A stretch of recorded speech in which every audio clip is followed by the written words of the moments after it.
Hey everyone, CTNtechnologynews here, and today I'm doing a rumor video on a much anticipated product, the upcoming Google Nexus 8.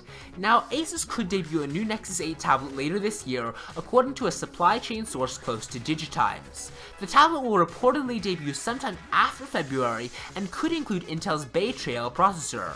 Perhaps coincidentally, the timing dovetails with Intel's recent statement that Bay Trail tablets will arrive in the second quarter of 2014. As to why Google has shifted away from the Nexus 7 to a slightly larger form factor, the anonymous tipster points to a weak demand for the refreshed 7-inch tablet. Now this will be very similar to what Google did with the Nexus 5, essentially bumping it up an inch in screen size from the last generation Nexus 4. A lot of people didn't think that Google would actually increase the screen size, but they did, and it's very likely that they could do the same thing again with the Nexus 7. Now, without knowing any additional details for the release date, the logical time to introduce a new Nexus device would be at Google I/O.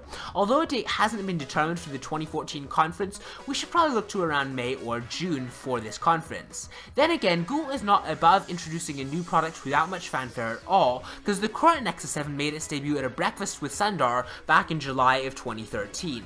Now, it's certainly worth pointing out that Digitimes has a spotty track record and has missed the mark on more than one occasion.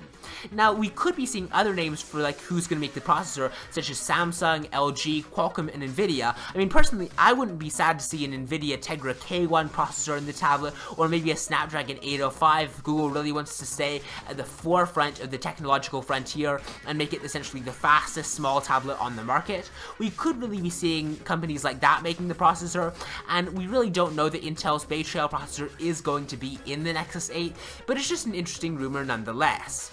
Now, as far as when it comes out, the Nexus 8 will almost certainly ship with the next version of Android. Whether the next version of Android will be Android 4.5 or Android 5.0 though, is definitely the question.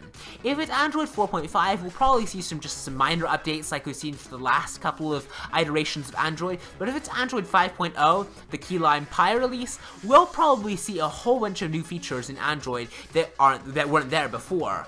Now, I'm not sure personally what operating system it will run right now because we haven't seen too many details about this, but personally I think it would be really cool if Google did make it a slightly more major upgrade for the version of Android. Now, as far as the price goes, if the new Nexus 8 has a pretty nice processor like a Bay Trail processor or an Nvidia Tegra K1 or a Snapdragon 805 or a high-end Samsung Exynos or any of those, we could be seeing again a slight increase in price from the previous model. Now, from the original Nexus 7 to the current Nexus 7, we did see a $30 price increase from $199 to $229, so Google isn't above raising the prices of their tablets slightly. If we saw maybe a price increase to maybe like $250, that wouldn't be way off the mark.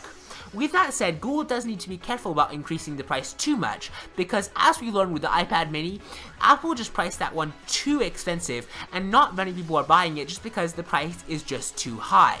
If you're gonna spend $399 on a small tablet, you might as well just get a larger iPad or another larger tablet that's like 8 or 9 or even 10 inches large for this about the same price. If Google wants to really stay at the forefront of the 7 to 8 inch tablet market, they really do need to keep the price, I would say, well below $300.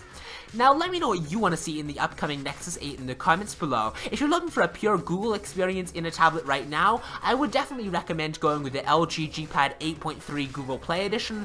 That's a great tablet if you're looking for pure Android, and it's maybe a slight indication of what we could be seeing in the Nexus 8. It's definitely good for now though, and until the Nexus 8 comes out, you really can't go wrong with the G-Pad. Now, please be sure to like and subscribe if you enjoyed this video, and I will see you next time. Bye!